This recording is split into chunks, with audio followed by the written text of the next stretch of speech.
রোজাদার ভাইয়েরা, দুইবার ডাক দিছি, এখনো আমার খাওনের টিফিন আইছে না। আসসালামু আলাইকুম, কেমন আছেন সবাই? আশা করছি আপনারা সবাই ভালো আছেন। দর্শক, রমজান মাসেও বুঝি এমন কাজ করা হবে মসজিদের ইমামদের সঙ্গে? আহা, খুবই দুঃখজনক ঘটনাটি। যদি একটু শুরু থেকে আপনাদেরকে বলি, প্রথমত হচ্ছে তাদের বেতন হচ্ছে সর্বনিম্ন, যত কম দেওয়া যায়। কথা বুঝেন নাই? এবার আসুন আমরা যেটা নিয়ে আলোচনা করতে চাচ্ছিলাম সেটা হচ্ছে যে সেরি খাওয়ার সময় হয়েছে, দুইবার মাইকিং করা হয়েছে, এই ভদ্রলোকের খাবারটি এখনো পাঠায় না। মানে চিন্তা করা যায়, রমজান মাসও তাদের সঙ্গে এইভাবে আচরণ করা হয়।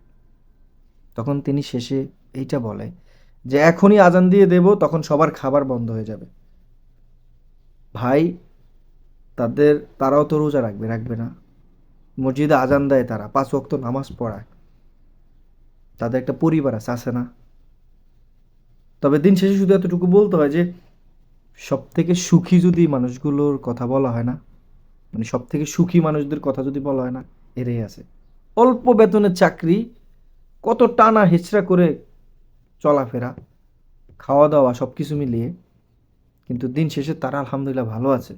এই যে আপনারা এই যে আপনারা এই যে আপনারা এই যে যারা এই কাজটা করলেন, এই যে ইমাম সাহেবের সঙ্গে কি করেছেন, তার খাবারটা এখন আপনারা পাঠান নাই। সেহরি খাবে, সে রোজা রাখবে, কিন্তু আপনারা তার খাবারটা এখন লেট করছেন কেন? এখন অনেকেই প্রশ্ন করবেন যে দরকার নেই এমন চাকরি করার বা এমন কিছু করার। ভাই রে, পেটের দায়ে কত কি না করে না, তার তো পরিবার আছে রে ভাই, চলতে তো হবে।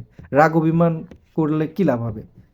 মোড়ে তো এমনি চাকরি পায় না, চাকরি তো এমনি পায় না রে ভাই, সত্যি কথা, এদেরকে চাকরি দিতে চায় না।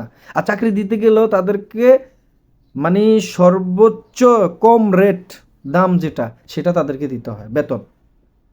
কেন রে ভাই? নর্মাল একটা কাজকর্ম করতে গেলে তো 10-12 হাজার টাকা, 15 হাজার টাকা বেতন হয়। আর এদের ক্ষেত্রেতেই 7,000, 8,000, 5,000, 5,500। এটা কি রে ভাই? কি হয়? হয় কি?